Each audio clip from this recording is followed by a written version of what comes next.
Alright, so, talking about Batman from Gotham Knight. Got the Batman shirt on here. And Batman from Gotham Knight, this caught me off guard, okay? This one caught me off guard, because I didn't realize it was anime, and I didn't realize it was an anthology film. So, going into this, like, the animation at first, because I'm watching this, and the first segment, I'm like, this isn't going to be the animation for the entire movie, is it? Because it looked terrible.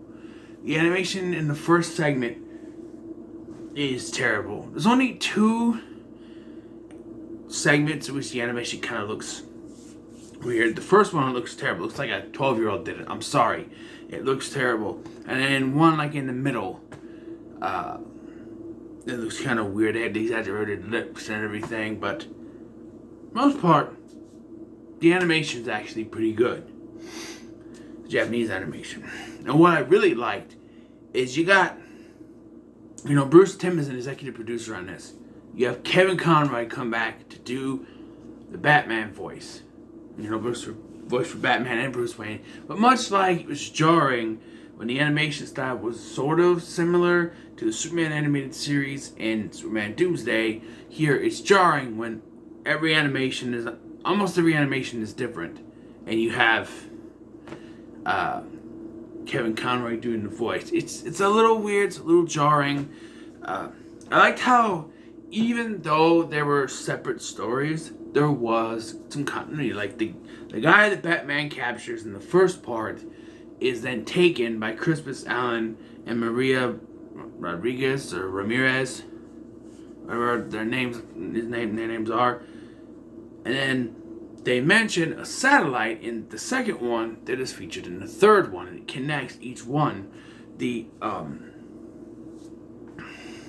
second to last one is a continuation of the one before it, where after fighting Killer Croc, he's been bitten by Killer Croc, who was infected by the Scarecrow's hallucinogenic smoke gas stuff.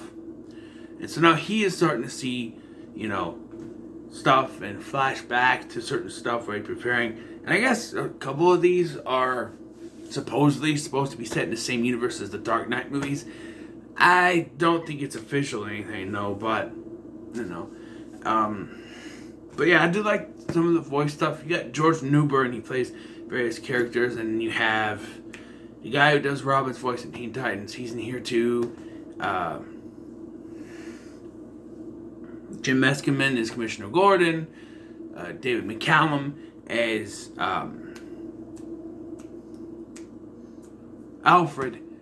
Wonderful voice cast. The animation, for the most part, like I said, there's a couple of them that are kind of weird to me, but for the most part, it's pretty good.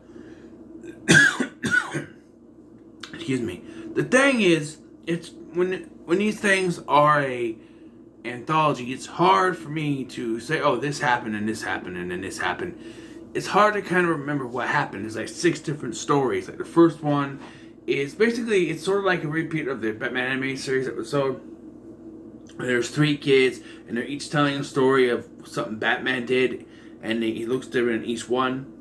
The second one has Crispus Allen and another police officer taking their the man in black from the first one, the criminal that Batman stopped, and they're stopped by a Russian and Sal Maroni, who was voiced by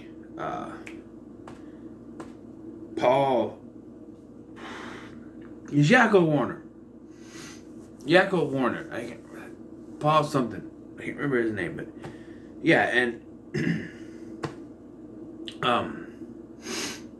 then there's one with the satellite, and then there's like the 3-part prequel to the Dark Knight, sort of, where he's tracking down Killer Croc in the sewers, and then Killer Croc has been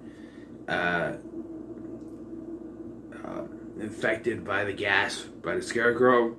The Scarecrow looks nothing like the one from the Dark Knight franchise, so I don't know.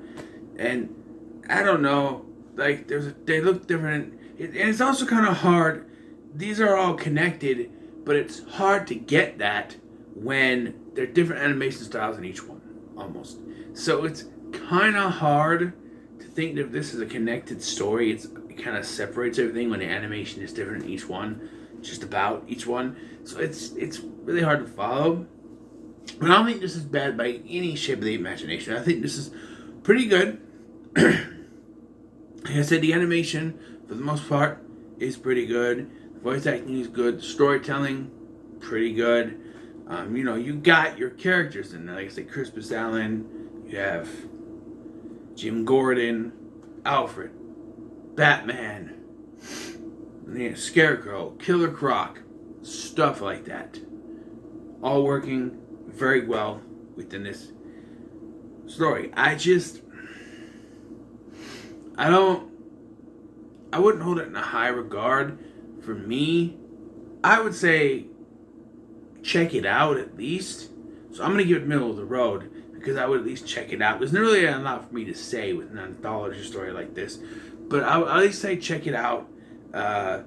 Give it a middle of the road and say check it out because it's...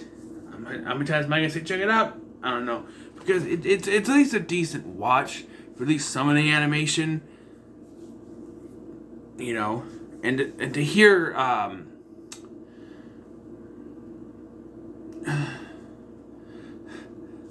can't think...